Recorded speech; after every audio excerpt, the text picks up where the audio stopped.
guys, welcome back to my channel. Welcome back to another book review video. Let's talk about the 7 books I read in June. But first, for those of you that do not know, I do have a Facebook book club group. If you'd like to join the book club, there'll be a link down below in the description box. This month in the book club, we did a June reading challenge. I will try to remember to put the reading challenge prompt here on the screen when I talk about the books that I read, so you can see why I chose the books that I chose. As always, I'm going to give you the Goodreads rating at the time of filming this video and my personal rating. There'll be no spoilers in this review video. Also, I do the Book of the Month club. So if you're interested in Book of the Month, I do have a link down for you below. That'll give you a first book for $5. I'm not affiliated with them or anything, but I do like to tell people that because I have been really enjoying Book of the Month. And when you join, you'll also get a link you can share with your family and friends. If I found a book through Prime Reading or Kindle Unlimited, I will let you know. There'll be links to these services as well as links to each Goodreads page and Amazon page where you can read the reviews or purchase. If you want to be friends on Goodreads, my link is always in the description box. As always, these tend to be a little bit longer videos, so get a drink and let's settle in and let's get into the reviews. I always have my notes here in front of me, so if you see me looking here, that's where my notes are. I do take notes kind of as I'm reading books. I write my thoughts down for these reviews, and I do my reviews based on the order of how I read them. I'll give you the description of the book and briefly how I felt about it and if I recommend it. Let's get into the reviews. Number 1, The Tenant by Frida McFadden. My rating 5 stars, Goodreads rating 3.86 stars. I found this on Kindle Unlimited. It's one of a few 2025 Frida McFadden new releases. I think she has at least one more coming out later on this year.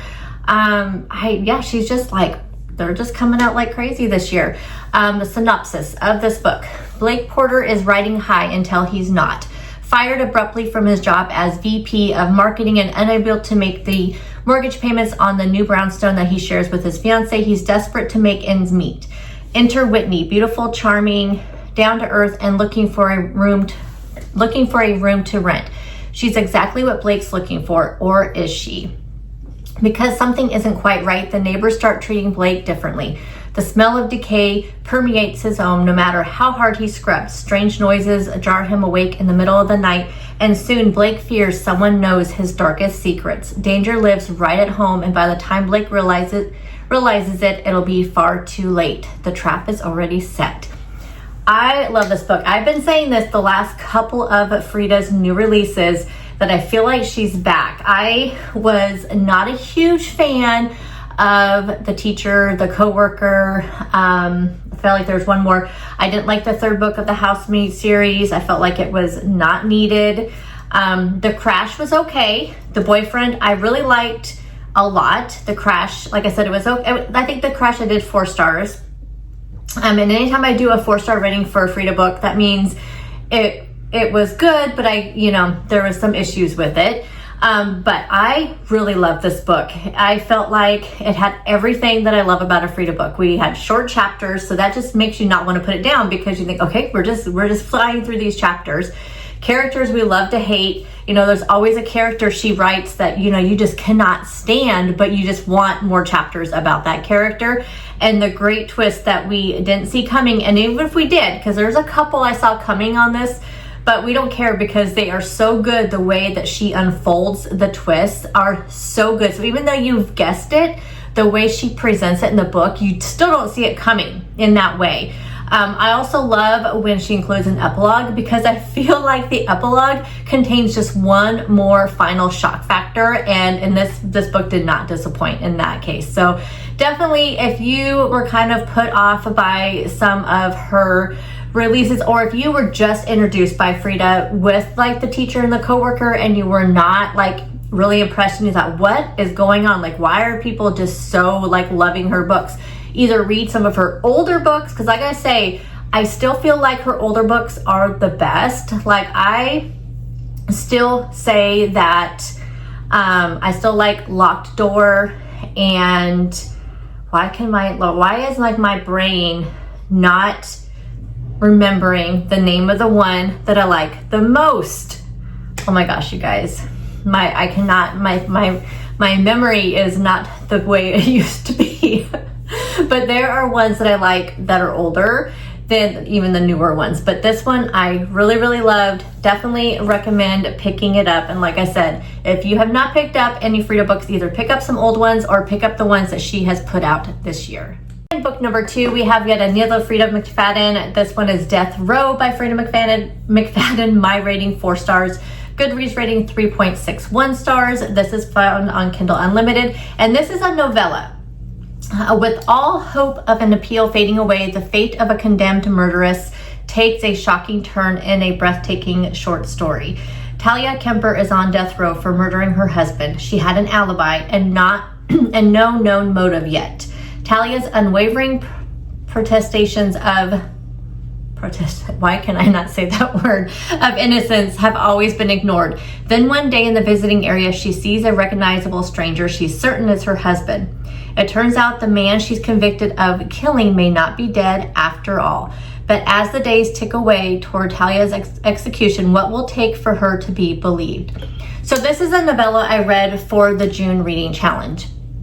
This is part of a series of novellas on Kindle Unlimited called Alibis. I haven't read the rest of them because Kindle Unlimited has been doing this over the last couple of years, I would say, where they are having a bunch of, like, they did like a romance series where they had a bunch of really well-known romance authors write novellas, and then you could, read them, and they were different, but it was just a way for you to get introduced to some of these writers, which that is how I discovered, I want to say, who is the author that wrote the one series that I've been really liking, Beg, Borrow, and Steal. I want to say her name is Sarah something, but that's how I discovered her, was through that series, because that was one of the few of that romance, the romance novellas that I really, really liked.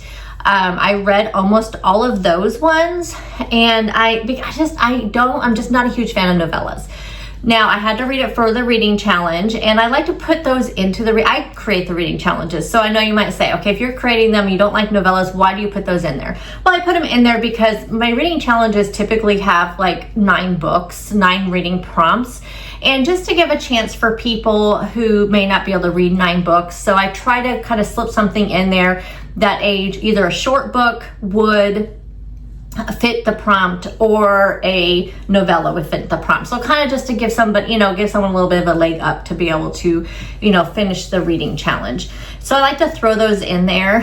And what was another, they did like a mystery one, they did like a thriller one, and now this one is called Alibi. So I'm assuming all the novellas in this series are all alibis.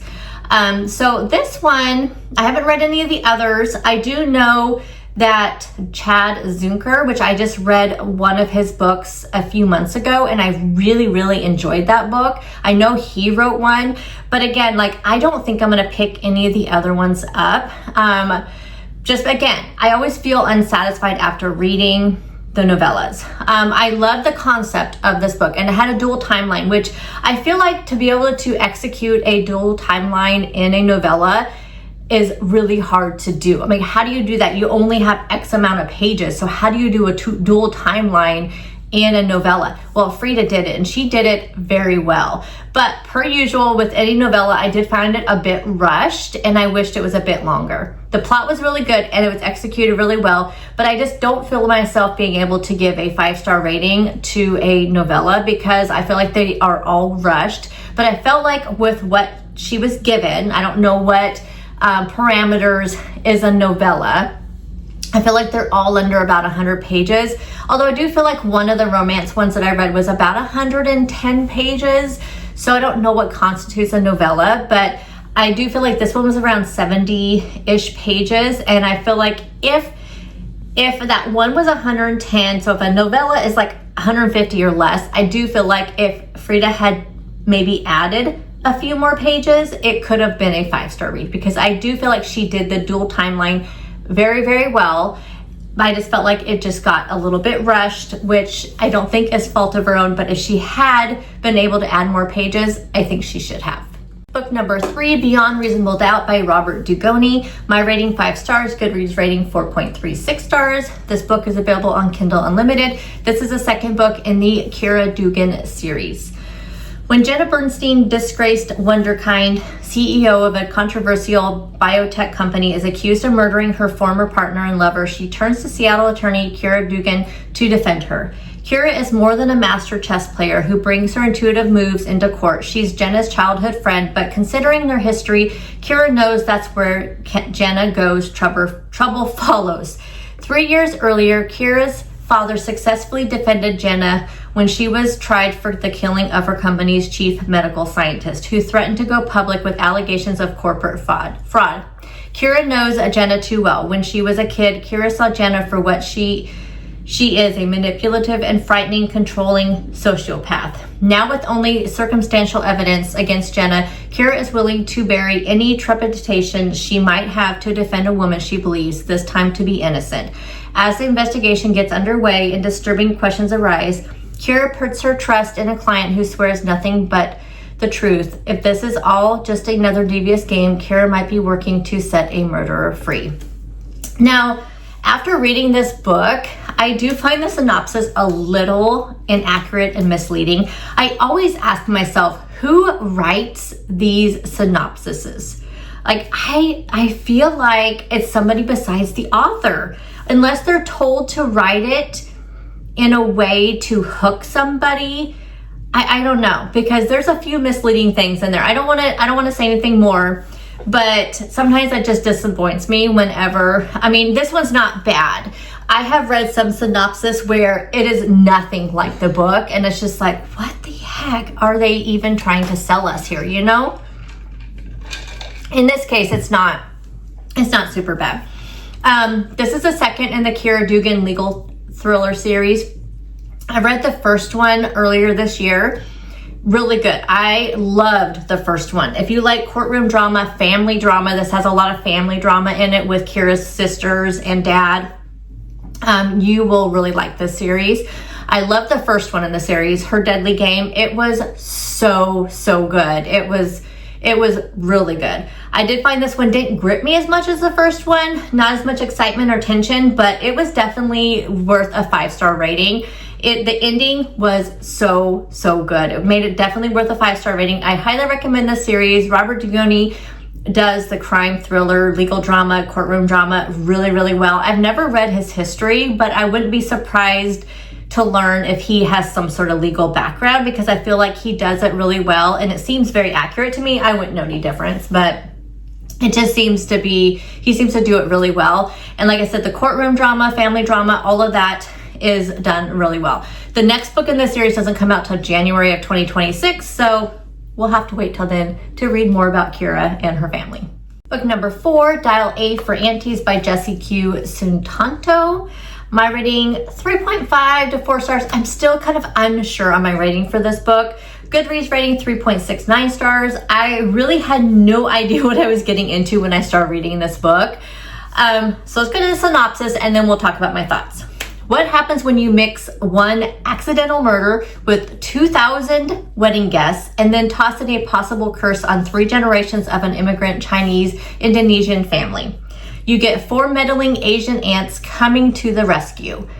When Medlin Chan ends up accidentally killing her blind date, her meddlesome mother calls for her even more meddlesome aunties to help get rid of the body. Unfortunately, a dead body proves to be a lot more challenging to dispose of than one might anticipate, especially when it is inadvertently shipped in a cake cooler to the overtop billionaire wedding. Meddy, her ma, and aunties are working at an island resort on the California coastline. It's the biggest job yet for the family wedding business. Don't leave your big day to chance. Leave it to the Chans. And nothing, not even an unsavory corpse, will get in the way of her auntie's perfect buttercream flowers. But things go from inconvenient to downright torturous when Meddy's great college love and biggest heartbreak makes a surprise appearance amid the wedding chaos. Is it possible to escape murder charges? charm her ex back into her life, and pull off a stunning wedding in one weekend. Now, when I first read the synopsis of this, and again, I kind of chose this book again for the prompt, and I almost picked up the next series, the next book in the series of, I have two more books of the Finlay Donovan series. I can't remember which comes next. I read, I believe, the first two, and there's more of these coming out. I'm gonna have to probably read the second. I remember the first one really, really well. I don't remember the second one, and I don't, like I said, I don't know what comes next. I almost picked up one of these books instead of this book because I believe the prompt, and I'll have it up here, is like quirky, crazy characters, and that definitely falls into place with this. But I wasn't sure, since this is a series, if you still get those quirky, you know, sometimes as a series goes on, it's not as crazy, funny, quirky, you know, as the first book is. So I think I was kind of expecting more of kind of that realm, because if you read the Finlay Donovan series, especially the first book, I loved the first book. Craziest, and it just reminded me of that, like with the dead body and the corpse and all that kind of stuff. That's what it reminded me of when I read the synopsis of this. And I think I went in with super high expectations. Now, this book was pure chaos. Some of it worked, some did not. So I think I'm gonna sum this up in what I liked and what I didn't like. So I'm gonna start with what I didn't like, because I do like to try to end these videos on a high note, or the reviews on a high note. So what I didn't like, now it talks about in the synopsis the relationship between her great college love. Now I felt like the relationship between Medi and this great college love, I felt like it just felt so odd and out of place. I don't think the chemistry was there. Like, I did not feel it between them. You know, they went to the past and they kind of talked about their relationship and how it ended. And even in the past, I just did not feel that relationship. And then when they met back up again by chance, I didn't feel it. I did not feel it.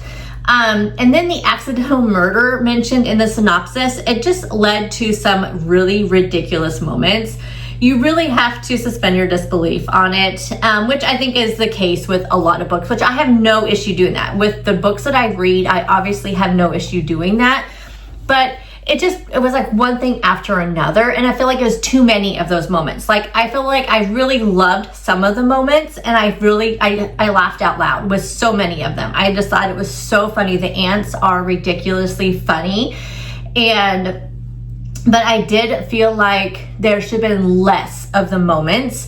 I felt like the book was a little bit too long. I think they should have shortened the book up a little bit, kept in the really crazy moments and chaotic moments trying to get rid of this body, and I think those would have been fine. I think they could have, like, I really liked the end one. Like, I really loved I love the wedding reception. I'm just gonna say that I loved the wedding reception. I thought it was hilarious.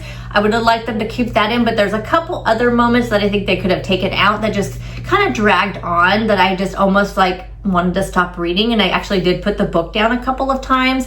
It really took me quite a few days to get through this book, and I actually listened to an audiobook at the same time, and I found myself picking up the audiobook more often, which is unusual for me because I typically only listen to the audiobook when I'm in my car or when I'm at work, or when I'm at home working. And so it was unusual for me to actually pick up an audiobook instead of a physical book, just, you know, chilling on the couch or something.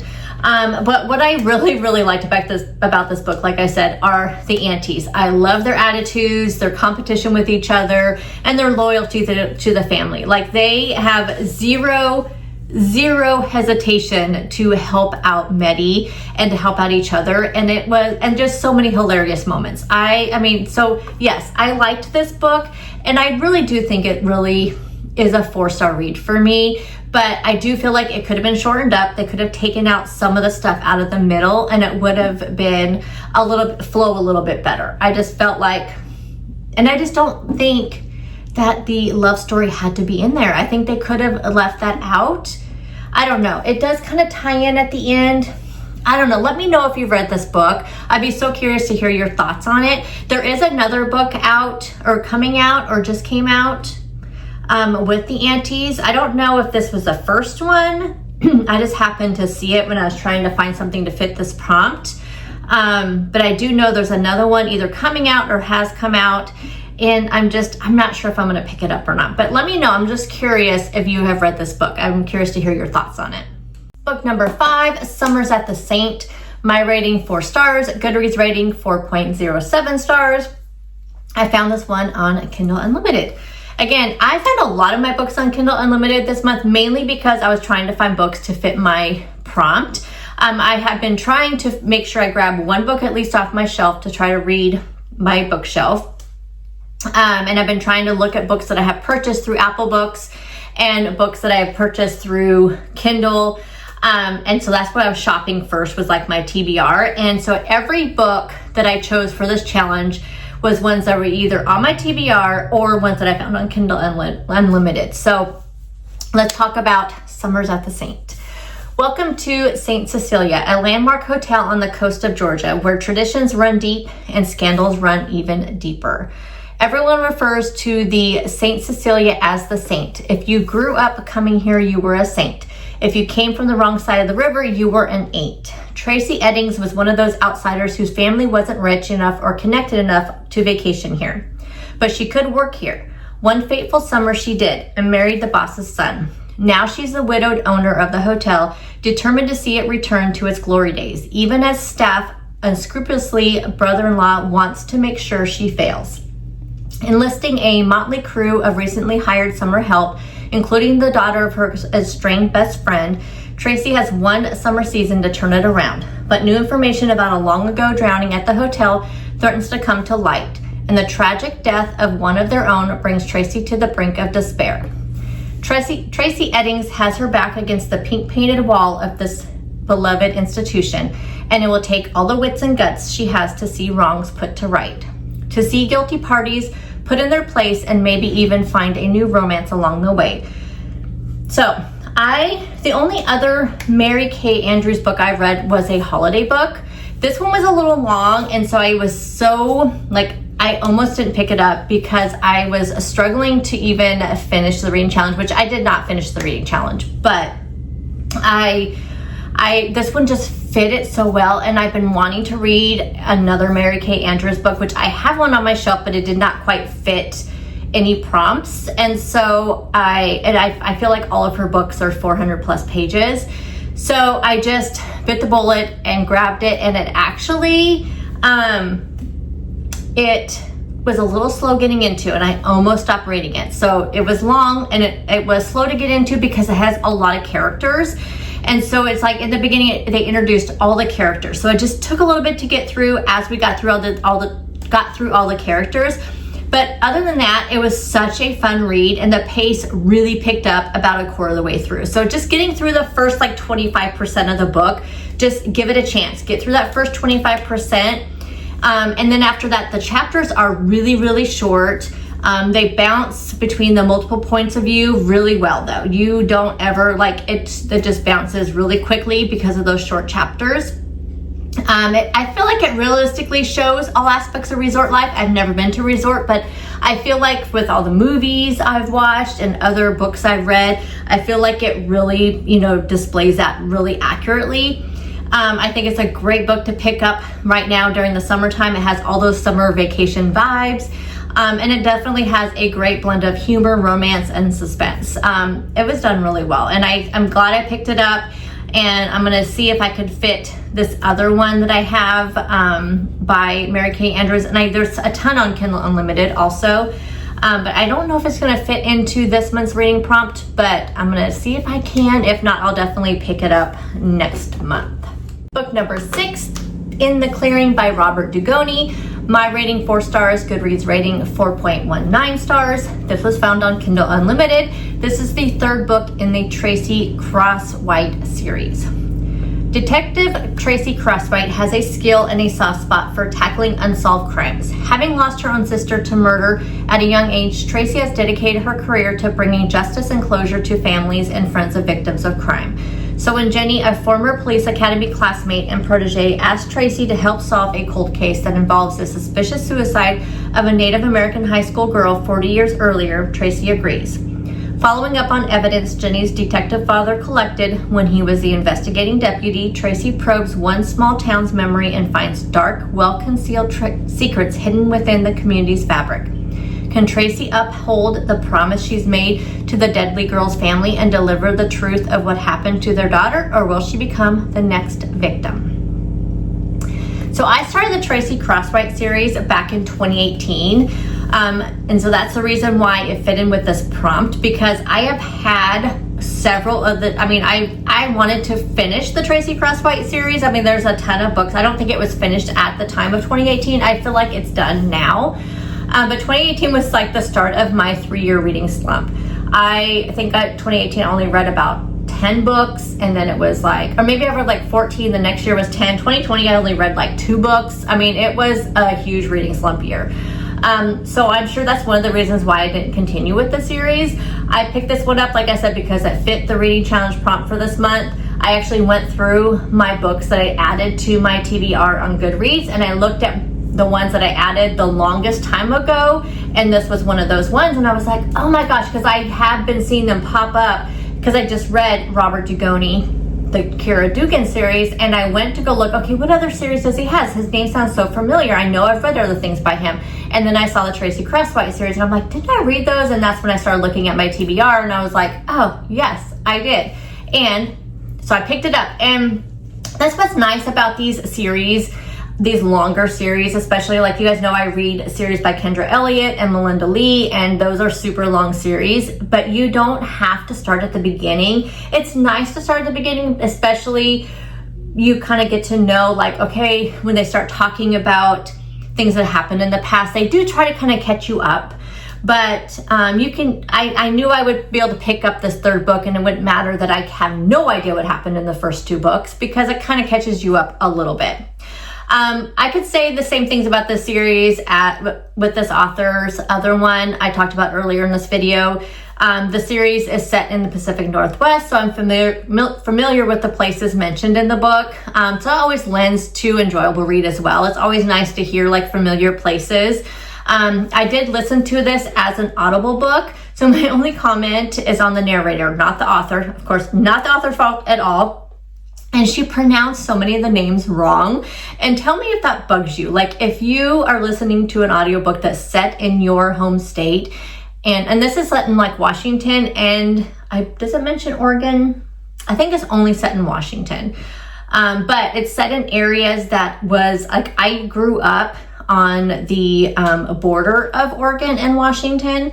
And so the part of Washington that this mentions, it was right across the river for where I grew up. So I knew these names, and it was just interesting sometimes when she would mispronounce some of the names, and it just bugged me so much. I don't know. That, like I said, very petty thing, but the book was really good, and I do plan on now finishing the Tracy Crosswhite series. It'll probably be something I listen to Audible, because I believe the entire Kindle Unlimited series comes with an Audible version. So that's probably what I will do, but definitely pick this up. It's nice if you like to read series and you like kind of the crime thriller type series, pick this one up, because I believe there's like 6 or 7 books in the series. Book number 7 is The Villa by Rachel Hawkins. This was my physical book off my shelf that I read this month.